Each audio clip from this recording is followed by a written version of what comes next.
Hey y'all, and welcome to Politibrawl.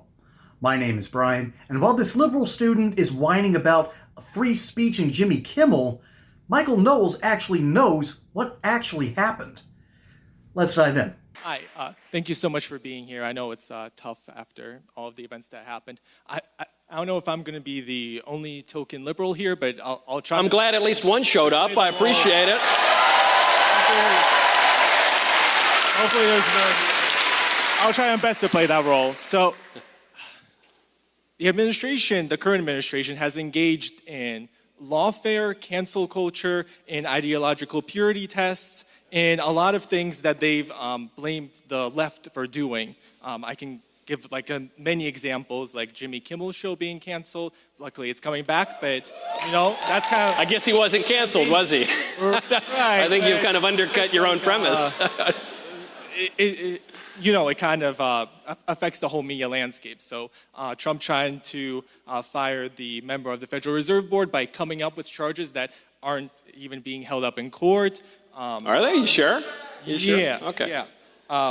RFK Jr., just one more example, RFK Jr. firing anyone who disagrees with him on vaccines, firing a 17-member scientific board just because he wants more discussion. What I'm trying to figure out arguments. So my question is, do you agree with these? Do you disagree with these actions, or do you believe that these means justify the ends of the America that you want to happen?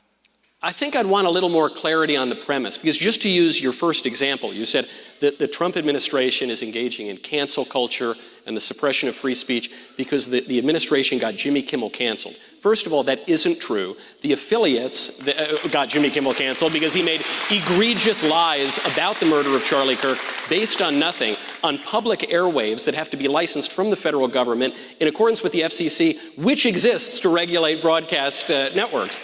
And it said things like that. The issue is that 12 hours before he was fired, the FCC head went and said, "Oh, we're going to try to do things they're not going to like. They better change their conduct." Right. They didn't have. Hold on. They didn't have legal measures. All they had was this threat, and using threats to silence opposition. Like if they have a case, if they have a law, if they have a regulation, go for it. There's no regulation. They're just trying to scare him, and that's scary to me. But the problem is, even if that were true, and I'm disputing that claim, but even if it were true that Jimmy Kimmel were fired because the FCC pressured him, he's not fired. His show is back on the air. So that example, I think, totally undercuts the point you're trying to make. When you say that Bobby Kennedy, as the Secretary of Health and Human Services, has changed out some of the personnel, yeah, that's what elections do. That's the whole point, is you elect people, and then the president appoints cabinet secretaries, and they replace them with the people that they want in the cabinet. So that's all the prerogative of the president. None of this is out of the ordinary. Every kind of administration would do it. Sorry, to say that it didn't happen, I don't want to bring a different... Trump attempted assassination. Sure, I know that's a bad example right now, but sure, that was unsuccessful, just like firing Jimmy Kimmel was unsuccessful. But it affects our entire culture, our entire landscape. You can't just ignore, say, it never happened, and it's fine.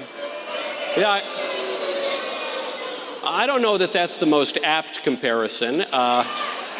It would be entirely within the rights and actually the very purpose of the FCC to regulate the broadcast networks, and it's generally frowned upon to murder presidential candidates. So I don't see the equivalence. If they say it's misinformation, like conservatives using misinformation to try to go after political opponents, there's no. But does the ends justify the means? Just because when you say the end, you do it. When you're asking me if the ends justify the means, you're suggesting there's a kind of hypocrisy here. There's no hypocrisy to the FCC regulating broadcast networks. That's the point. There's no hypocrisy to the Secretary of Health and Human Services changing out his staff. That's what he does. They have never done this. They have never done this. Yes, they have. Cabinet secretaries change out their staff all the time. Has not to remove the major broadcasters. I want to have the FCC has this. The FCC has the statutory authority and responsibility to regulate the networks, including in cases of inciting public harm. And by the way, there is no right of a news network to affiliate stations, and there's no right of a news network or a comedy network, so-called, to lie, to tell egregious lies on public airwaves. If Jimmy Kimmel wants to do that on a podcast, he might get better ratings than he does on his network television show, which is in the doldrums, but he has no right to do it on public airwaves. And there's no hypocrisy. There's no double standard. One thing, silencing people for saying lies. What is a lie? What is truth? You know, a lie is the opposite of the truth. And what is truth is what Pontius Pilate asked to Christ before he sentenced him to the cross. It's the line of a cynic that surrenders his reason. He never said anything untrue. He was quoting the governor of Utah who said this person didn't come. Jimmy Kimmel never said anything untrue? From a different country. Jimmy Kimmel never said anything. Jimmy Kimmel said that the shooter was a MAGA Republican, and that's a lie. There's no evidence. One of us, and he quoted by Republicans. Look, we can debate on what. We don't have to debate. It's a lie. It's an obvious and egregious lie. We don't need to pretend that this is complicated at all. The shooter was a radical left-wing activist who inscribed Antifa slogans on the bullets and was dating a trans furry boyfriend. I don't think he voted for Trump. Kimmel lied. The audience turned on him. The affiliates turned on him. He deserves to lose his job. I'm frankly disappointed that he's getting his job again, but I'm confident even fewer people will watch it this time. That's not what I'm saying. I'm glad you understood my point. What are you saying then? I guess I don't understand. I'm not engaging with my point. I thought the whole point of this was not. I thought you just said that Jimmy Kimmel didn't lie. Isn't that what you said? I think that's what you said. Jimmy Kimmel didn't. Look. First off, okay. Even if we're not going to go on every single word and analyze it, but if we're going to put people off the air for lying, that is a dangerous place to be in. That is a dangerous. I don't know. I just think that's what public airwaves do. We already have the right to do it. We should do it. When something is true, because right now. Well, I guess I think. It's a sliding. It's a. I think I can get to the heart. I think I can get to the heart of the point that you might be endeavoring to make, which is, you're asking how can we discern the difference between truth and lies? Who's to say what is fit for the public airwaves and what is not fit? Who's to say what is true? And I guess my answer to that, and the traditional American answer to that, is someone's going to say that. You and I can say that. We have a representative government. In principle, we have a self-government. And so we must have confidence in our reason, our ability to discern the difference between truth and falsehood, right and wrong. If we surrender that ability out of moral relativism, out of a squishy kind of cowardice, out of a lack of confidence in ourselves, then what we are doing necessarily is surrendering self-government and the entire American project. Many people would like to do that. I'm not willing to do that. I think we can tell the difference between right and wrong, truth and lies. We should promote the truth, we should suppress the lies, and we should have a good country. This is a perfect example of what happens when someone who knows the truth is trying to teach and tell the truth to a person that can't quite get around this obstacle. It's like going through the eye of the needle, okay? Not every person can fully understand it, but this kid is trying. I am actually grateful that this kid came out to this event and seems to be interested in current events. Good for you. But you need to go a step deeper there, bud. You need to go a step deeper. The fact that you seemed, for some insane reason, you seem unable to admit that, one, Jimmy Kimmel's claim about the alleged assassin of Charlie Kirk was wrong. Your inability to admit that is a problem. Okay? Big problem right off the bat. Then you're saying, then you have this, not necessarily a tangent, but another deflection from reality, is that he was fired from his job. No, he was briefly suspended. Currently, the scuttlebutt that I've seen is that he was going to do another Charlie Kirk monologue that was going to be even worse than the last one. And ABC basically said, dude, do not say this.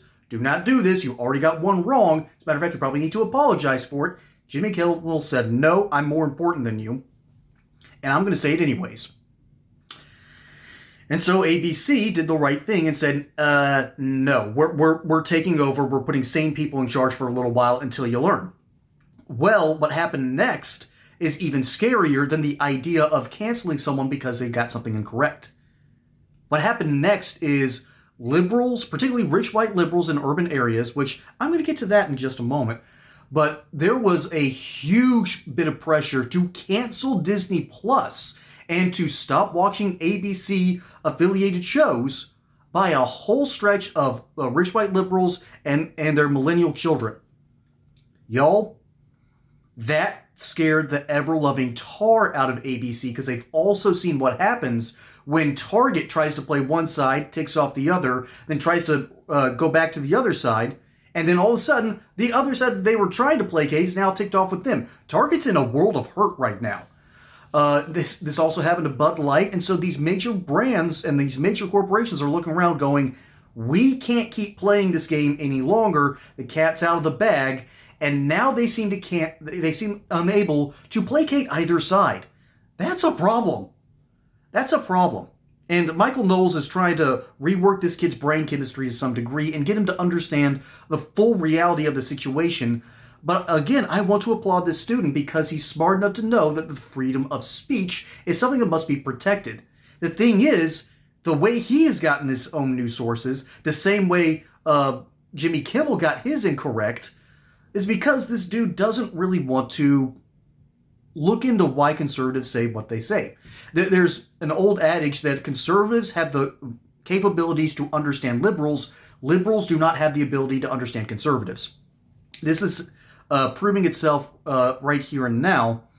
And they don't seem capable of understanding that, there are consequences when you say something absolutely obscene or hilariously wrong.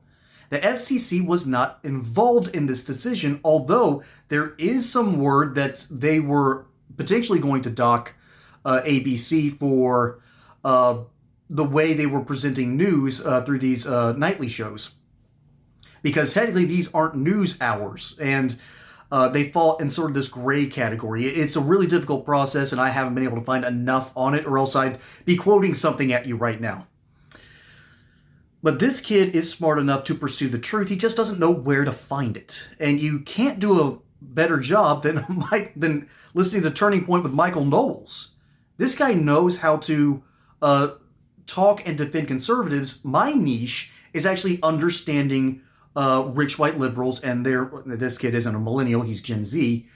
But I actually last night got the opportunity to watch to listen to former President of Poland, Lech Walesa.